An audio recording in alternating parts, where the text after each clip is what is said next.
Hello, everyone. This is Melanie of Affordable Living Services. Welcome back to the station. Welcome back to learn more about financial stability.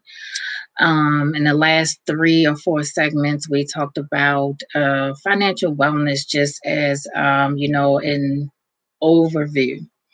And the reason why we talked about it is because what we find is that, people who quite honestly rent houses, a lot of times it's due to just, not being able to connect the dots as it relates to, you know, just finances in general. So what I mean is budgeting, understanding your credit, understanding the income to debt ratio, and so sometimes those things can keep us from progressing further. Getting a house, getting a car with a low interest rate, and things like that. So even though my focus is to provide affordable living for people. I quickly noticed right off the bat is that, the type of clientele that we were attracting and we quite honestly are attracting, they are really having difficulty as it relates to, doing something a little better, understanding their money, understanding their potential with their money. And my core goal is to not only provide affordable living for folks, but the other side of that coin is to educate people. A little bit of background is that I absolutely was a teacher, a couple years ago, not even a couple years ago, it's been like 10 years ago now. But anyway, I think that's the core of me. And whenever I can, I like to educate folks about doing better. And also in that education, the things that I talk about as far as financial things are things that I did not know right off the bat. I had to be taught myself. And so, in my learning and my understanding of it, I am now able to kind of pay it forward and to help other folks to, understand it because it does seem like it's this big, complex thing. But really, when you break it down into manageable steps, I find that people, grab hold of it, they understand it, they're not only able to understand it, but they're also able to really apply some of these methods and go forward. So that's the reason why I do this. So the last time we talked about credit. We talked about the impacts of credit. And if you have missed any of the segments, please go to affordablelivingservices.com. Again, that is affordablelivingservices.com, where you can see all the videos. And I also uploaded the last presentation that was done that kind of like encompasses everything and it kind of walks you through step by step of the subject matter that we talked about. And so, again, that's affordablelivingservices.com. Please just go to the website, and there is a link. I believe it's on the right hand side, and it should say, well, let's not even guess about what it should say. Let's kind of look at what it will say. I'm just going to pop over to it right now and see what it does say because I do want to make sure that those who are interested they can get the information right out. So, affordable living services, you will go to the right hand side and it says money management resources. Again, affordable living and supportive services, but the website is affordable living services. And so you will go over to the money management link and click on that, and then you will see the last videos that were posted. One of the last videos was about credit. I said that a few minutes ago. Another one was about blowing your money and saving that cash. And another video was about the clean B word, which was budget, the clean B word, budget, and having a good relationship. So all of these videos are definitely on the website. And again, that is affordablelivingservices.com, and click on the money management resources link. All right. So today, what we're going to talk about is debt. Now, debt defined. So I had to do a Google because I know what debt means, of course, because I'm pretty sure we all have shared a little, debt, throughout our lives. But I wanted something simple. I didn't want to make it complex at all. And so the definition that I found is mainly the most simplistic thing I ever seen. It says the state of owing money. Thought that was simple enough. The state of owing money. And so, if you are an adult, I'm pretty sure you know what that is all about. And so, today we're going to dive into what debt is, um, and quite honestly, my hope is that we take an honest look at our situation. And then we'll see that that closely ties into everything that has been talked about thus far. Okay. So the questions that you should right off the bat ask yourself as it relates to debt: am I in debt? And so you should ask yourself these questions and really be honest about it. I can't stress that enough. Please be honest about these the answers to it. Have I examined my budget to know how much money I earn, and to look at my expenses? And this ties into one of the videos that we talked about a few weeks ago, which is about your budget, the clean B word. And the reason why it ties into it is that if you have not examined your budget to say, okay, this is what I earn and these are my expenses, and then this is the amount that we have left over, I'm pretty sure you probably have some kind of debt. And it's really good, as I said in the first video, is to acknowledge what you have, and write it down. And the reason why I encourage to write everything down is because you can see it. I am one of those folks, or I used to be anyway, one of those people who um, would quite honestly, say, okay, well, I know what I make and I know what I got to spend, right? And then sometimes what happens is that when you do that, you may overspend because you think you have this set amount, because it's in your head. But when you write it down, it will tell you no lie as long as you don't lie to it. Okay. So again, when you're talking about debt, have you examined your budget? Have you looked honestly at your budget to say, this is what I earn, these are my expenses, this is what I have left over? And if the answer is no, then you probably have some unwanted debt that you need to examine. Um, a second thing that people should do is to understand and know what's on the credit report. Your credit report will tell you no lie. Can't stress that enough. Okay. Everyone gets at least one free credit report. And we talked about that, I believe, in the last segment. Every year you get one free credit report. And nowadays, most banks and credit unions, they are giving people access to their credit. So have you looked at your credit report? Um, I tell people, hey, you know, if you don't know if you don't know what's on your credit, then you just don't know what's going on, in your life. And that's definitely not a good thing. And so, I encourage people to please,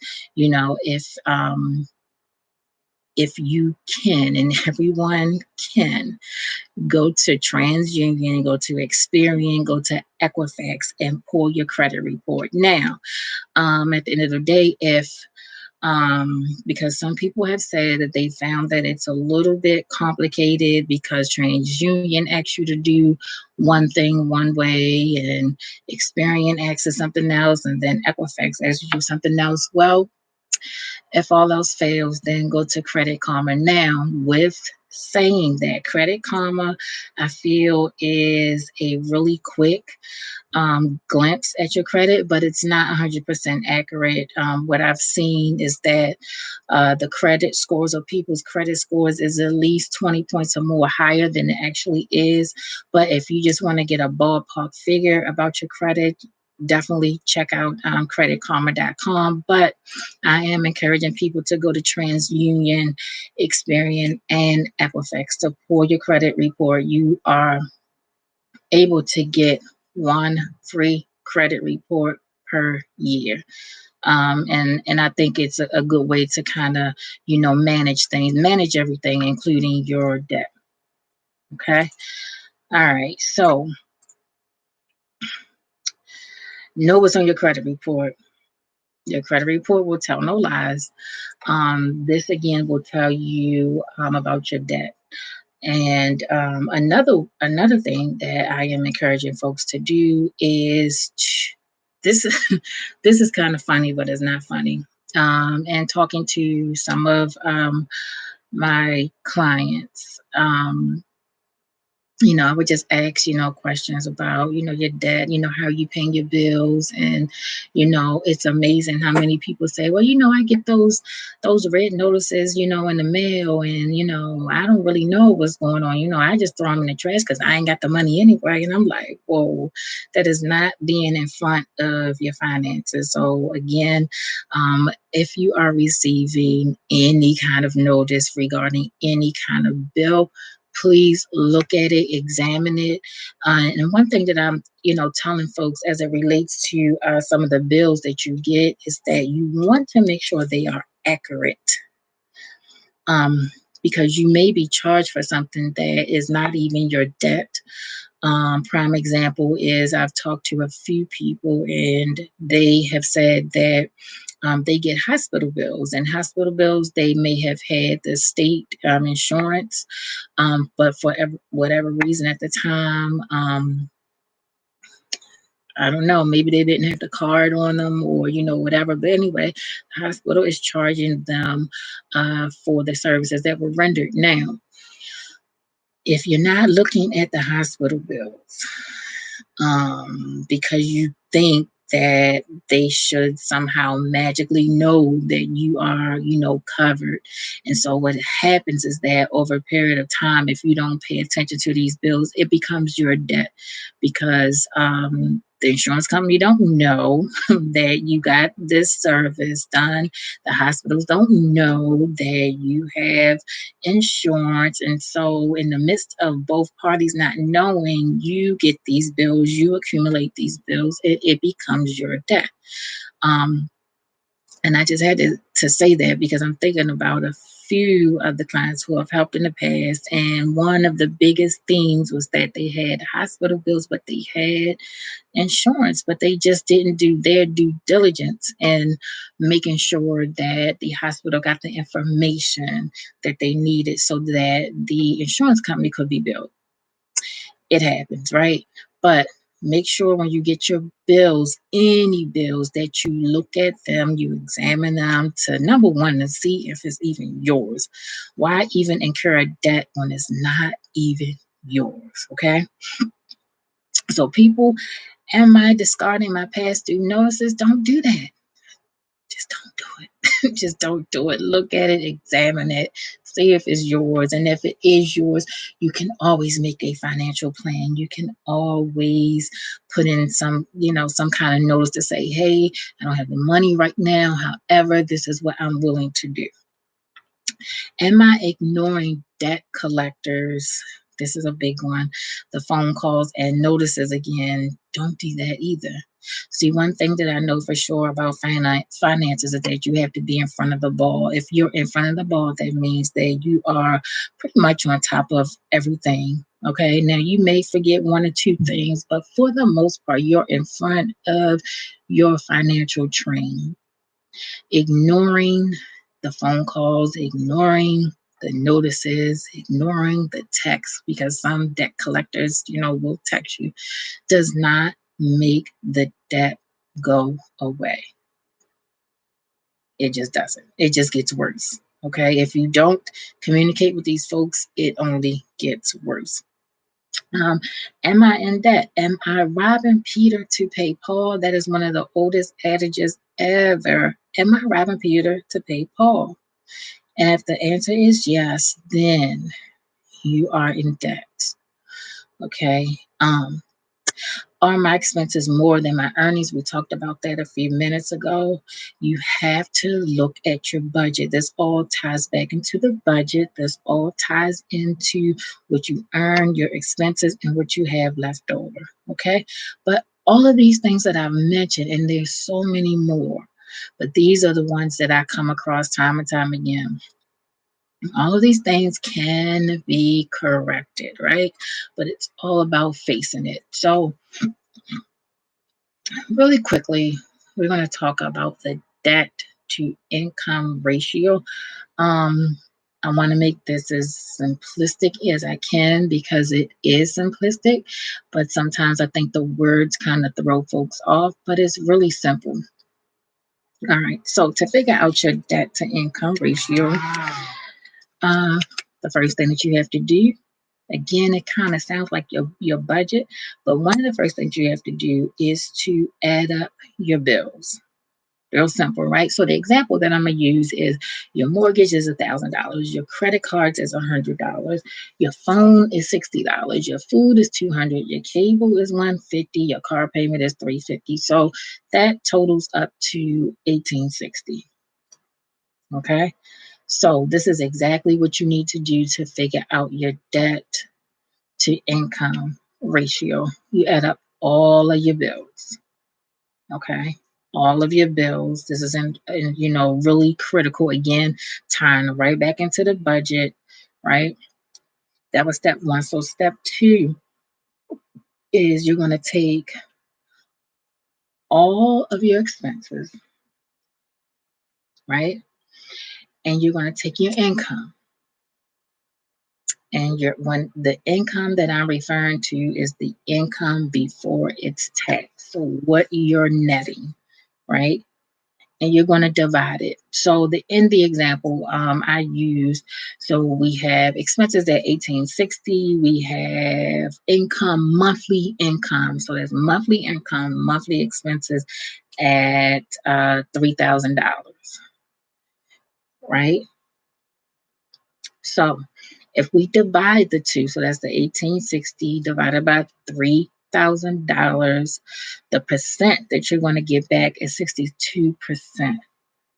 So what that means is that honestly, your debt to ratio to income, your debt to income ratio is too high. That's what that means.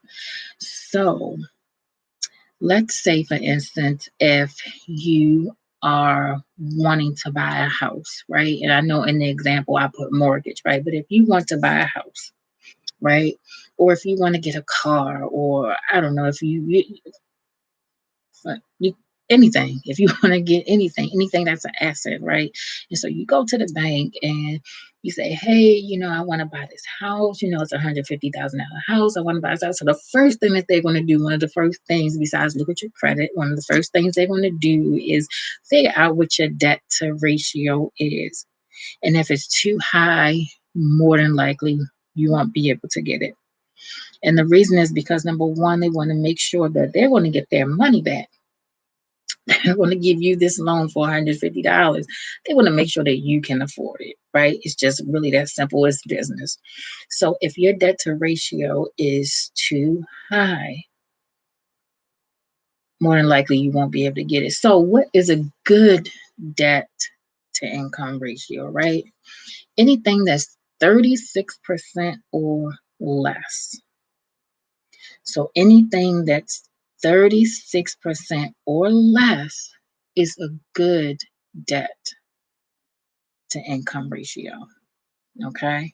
Please keep that in mind. That is extremely, extremely important. Anything lower than 36% is a good thing. All right. But anything higher, some work to be done. Okay. And so those who have a high income to debt ratio, what can you do about it? Right? Again, I've said it in probably each of the videos that I've posted on affordableliving.com, right? I've said it 1,000 times. You have to get on top of that. You have to get in front of that ball. But how you do it is you make a plan to pay your debt down. And I know that sounds like, man, that sounds like a big task. And it is, and I'll be quite honest with you. So you either do that or you get another job to help to pay your, and so the other job brings you more income. So if you have more income, then that means your debt to ratio will be kind of like offset, or your debt will be offset by the income. So again, how do I get rid of the debt? How do I lower my income to debt ratio? You either pay it off or get another job, right? Or pay it down or get another job. It's just those two answers to that question. And I'll share a personal story with you. My income to debt ratio at one time was high. It probably ranged, I'm going to say, if I had to ballpark it, because this was a couple years ago, this maybe like 5 or more years ago. If I had to ballpark it, I would probably say around the 45% mark. So, what that means is that 45% of my that was my that was the debt that I had incurred. And how did I incur that? Is because I wasn't being financially responsible. And I'll just be quite honest with you, I was not being financially responsible. Some things that happened in my life at the time, and I was trying to figure things out. But in figuring those things out, I incurred a lot of debt as it relates to credit cards. I think I had two loans through the bank, and I had two credit cards. And so I talked about credit cards in one of the videos, and credit cards, if used responsibly, can be a very good thing, right? Again, credit cards that's used responsibly can be a very good thing. Now, if you're taking a credit card and you're just going and you're just going to swipe happy, that's not the best thing for you. And even when you make your monthly payments on time, it just takes you X amount of time, years, to pay this debt off. And in paying that debt off to a credit card company, your interest rate is extremely high. Most interest rates with credit cards is extremely high. Right. So every time you only make the minimum payment, honey, they are tearing you behind up, literally. Okay. So, in this story, I sat down with it was just me, myself, and I, and I made a chart. It was nothing fancy. It was nothing fancy.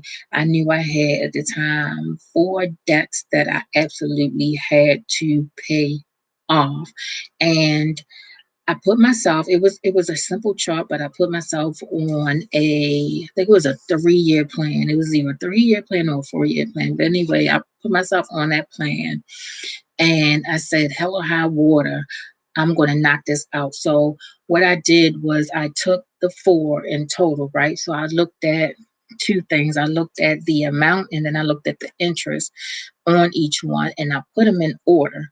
And so The two loans were through a credit union here in Maryland. So they were the ones who had the least amount that I owed, and the interest rate was lower.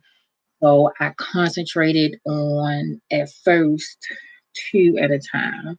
And so with the other two, well, with the credit cards, I was still making my monthly payments and I was paying a little bit more, but my focus was on the two loans that I had. And so I can't remember what they were, but I was going hard at those two, going extremely hard at those two. And so one of them I was able to like kill it. I was able to kill it in a short amount of time, and I had to work a little harder on the other one, right?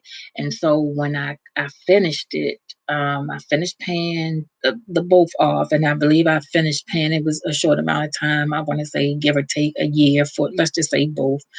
And what I did was the exact same amount of money that I was paying on both of those loans. I was dead serious. I turned around and I looked at the two credit cards that was left. I looked at those and I said, which one? And I really, you really got to be smart about it. You got to sit down and you got to think about the strategy that you're going to do, because the two loans had the lowest interest rate. Yeah, it's money, but when I had to look at the credit cards again, credit cards, most of them, 20% interest, or whatever it is. I really had to be strategic in what I was going to do and how I was going to do it. And so one of them was, I'm trying to get these numbers right. One of them was about, let's say, $3,000. One of them was about, let's say, $3,000, and the other one was about, let's say, half of that. And so what I did, but the one who had the $3,000, the interest rate was higher, so it just made sense for me to knock that one out. I was going hard at it, knock that one out, and then I made, I focused on the lesser one. So again, that debt that can be something, right? But if you make a plan to just, get in front of the ball, get in front of your finances, get in front of it, right? And you make a plan to, and you make the plan, you sit down and you look at it, okay, this is my plan, and you sit down, you think about it, and then you revisit that. And that's one thing that I encourage folks is, once you write it down and you figure out your plan, go back and revisit that. Maybe every 2 months to 3 months. And the reason is because you want to be able to see the work that you've done. So you write it down. Okay, I started out, this debt was $5,000, 2 months. Okay, now I'm down to 4,800. It's a good thing. It's a good feeling. And honestly, when I did it, that was the thing that kind of kept me going. I was like, oh, okay, okay. I'm getting there. I'm getting there. It felt good. So I encourage folks to really, going back to probably all the videos that I've said, is to make a financial plan. Make a financial plan and follow through with it. And it's the exact same thing, and it's more important as it relates to debt, because you want to be able to see it, you want to be able to follow it, and then you want to, this is in. To me, when I write it down and see it, I'm encouraged to say, hey, I'm on the ball. And so my personal journey was that, even though I put myself on a plan, I think it was like a 3-year plan or whatever it was, I was 18 months. 18 months, I was done. Done. I was not playing. I was taking no prisoners, because I knew what the money that I was spending. Now, I want y'all to hear me. The extra money that I was spending in the credit card debt and the loan debt, that was it was not a couple of dollars. We're talking into the hundreds of dollars. Um, when I think about it, when I really started attacking this debt, I was spending probably close to $400 because that's how hard I was going. I was literally going at it. And so, what can you do with $400? What impact can that have on your family? $400. Whether you save it because maybe you want to get a house, or you save it because maybe you want to put away for your kids education, or you save it because hell, you want to go take a trip to Aruba or Jamaica or something. But that's a lot of money. That's a lot of money. And so in a few of the videos I talked about empowerment, how having your finances in order, having your money in order, it is a feeling of empowerment. It's a feeling of, I can walk in any store and not worry about anything, not worrying if my card is going to be declined, or, if I want it, I can get it. It is an empowering feeling. I tell y'all no lie. And so my story is that I know both sides of that coin. I know what it's like to have absolutely zero. And then I also understand and know the financial freedom, the ability to have worked on my finances so diligently and then reap the rewards of it. So again, y'all, today we talked about debt, right? In the other videos, we talked about budgeting. Please, if you have not, please go back to the first video. If you go to Affordable Living Services, the videos are in chronological order, and they start the most recent is at the top. So the ones that I've done like a month or so ago, they're at the bottom. Start from the bottom and literally work your way up, because it's all in a sequential order. It's all in sequential order.